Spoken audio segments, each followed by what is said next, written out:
Hi, my name is Julia and I was trafficked to a billionaire, and I'm here to tell you after I escaped, I went and learned everything I possibly could about trafficking and exploitation, and I have a warning for all of us. Oppression and slavery do not happen all at once like you think. It happens slowly. You don't even realize it's happened. I can't say this enough. You're not looking for chains. You're looking for charm.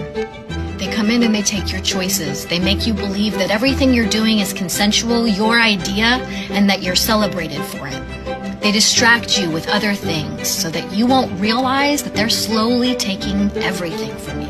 Everything they took away, I believed, was in my best interest. Every time I said no, it was duty or love. If I stood up, he took privileges away. Things most people wouldn't even think about, like time with your children or food. What I'm trying to say is that you do not realize that you've been taken into oppression until you're already there. I guess what I'm asking is for you to take a look around. Do you feel oppressed by chance? And if you do, that's no accident.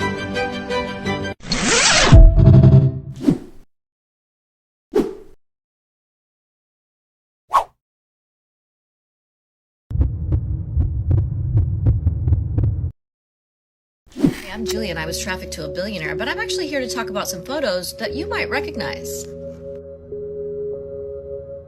In order for me to teach you about human trafficking, we're going to have to get some very basic facts clean out of the way.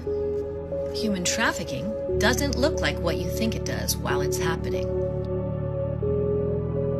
You see, the public didn't see what was happening behind closed doors. We know the details now, but we didn't then.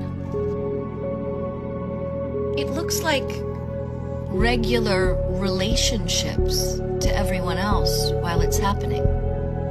If you want to know about how to help with human trafficking, we're going to all have to agree on some very basic facts. While it's happening, human trafficking looks like regular relationships. Here's some photos of me with my traffickers. Notice we look happy and like we're in a regular relationship because that's what we believe at the time. Follow, like, and share. Thank you so much for being here. People think trafficking looks like a stranger in a white van, but what if I told you it often looks like your partner? He doesn't hit me, so it's not abuse. If he controls your money, your body, your time, then he owns you. That's trafficking. You owe me for everything I've done for you. No, you don't. Your love is not a debt. If somebody is making you pay them back with sex or labor, that's trafficking. You're so lucky I take care of you. If they isolate you, sabotage your independence, and then try to convince you that you can't survive without them, that's control. That's not love. Just do this one thing for me. It's never just one time. If you're being pressured into it, it's trafficking. If you leave, you'll have nothing. That's the trap. They try to break you down and make you think that you can't survive without them. But you can leave, and they know it. That's why they try so hard to stop you. This is trafficking, and it happens every day. If this sounded familiar, it's time to get out. If this resonated with you, please share it, because the way that trafficking survivors find out that they're being trafficked are kind of posts like this. I am being stalked. That is without question. I have shown you guys so many videos of what I live on a daily basis, and there's no question about whether or not I am being stalked and harassed. It's all over the internet. I'm being cyber stalked, I'm being cyber harassed, and I'm being harassed on foot as well. The question is, who is stalking me? I initially thought it was the feds because this began with a federal law enforcement officer and his wife. The one thing I know for sure is that this began with Lenny and Ellie DePaul. They are the reason that I am being stalked. They are the reason that my life is being torn apart.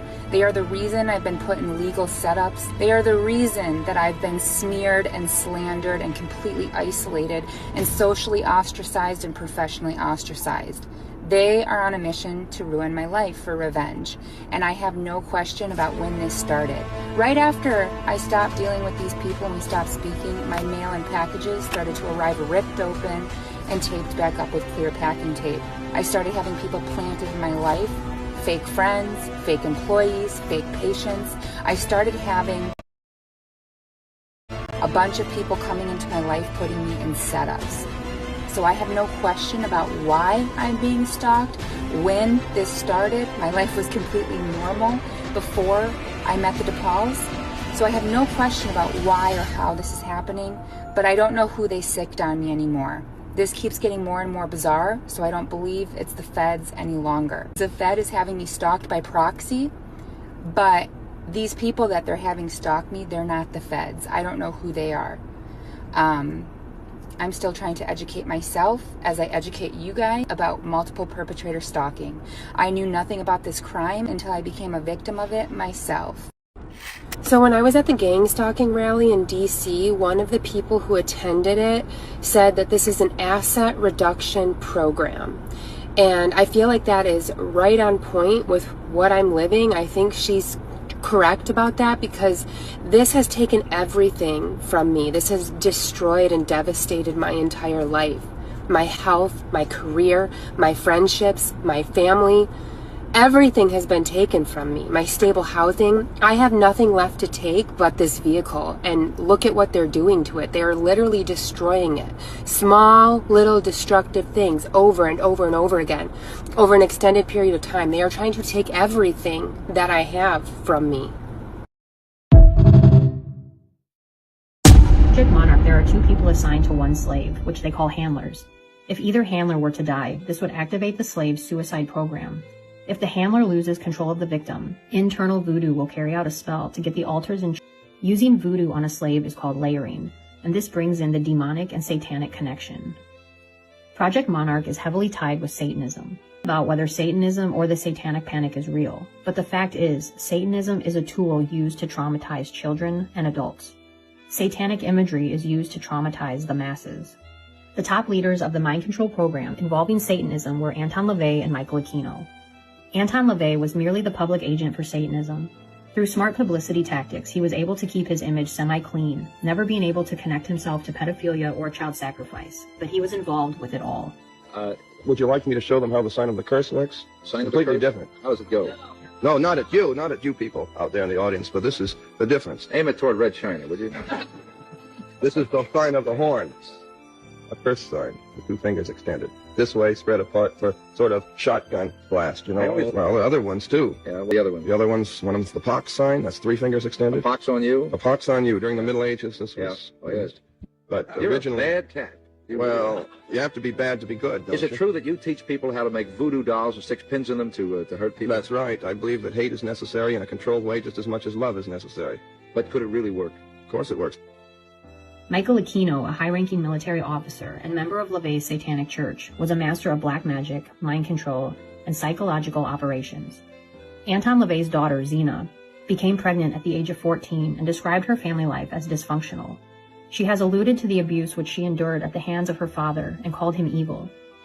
She severed ties with him and has dedicated her life to helping sexually abused children in Belgium. A rumor popped up that Taylor Swift was the secret child of Zena LaVey, or a clone of her. Taylor Swift is another monarch. Her music videos have monarch symbolism everywhere. She has been through public humiliation rituals and went through the good girl gone bad transformation. This is another sign of monarch programming. So many female celebrities have gone through this. Lena Morgana was an up-and-coming Staten Island singer and performer who was known around town for her sexy voice and unique style. Before Stephanie Germanotta was Lady Gaga, she was a wealthy, spoiled rich girl from New York. She met Lena and they started collaborating on music. They were both scouted out by the same agent, Rob Fessari, and produced a song together. Lena Morgana fell to her death in 2008 at the age of 19 from a New York hotel. The same year, Lady Gaga produced her debut album, The Fame. Project Monarch, there are two people assigned to one slave, which they call handlers. If either handler were to die, this would activate the slave's suicide program. If the handler loses control of the victim, internal voodoo will carry out a spell to get the altars in check and to obey.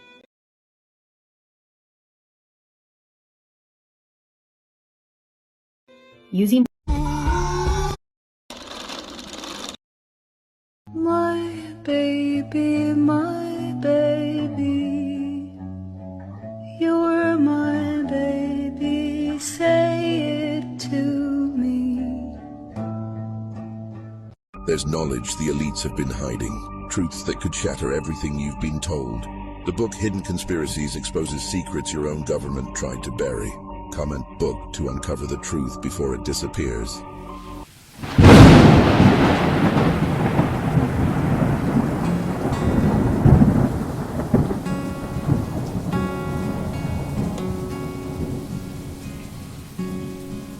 When I was young, before I grew, back when friends were friends forever, and the skies were always blue.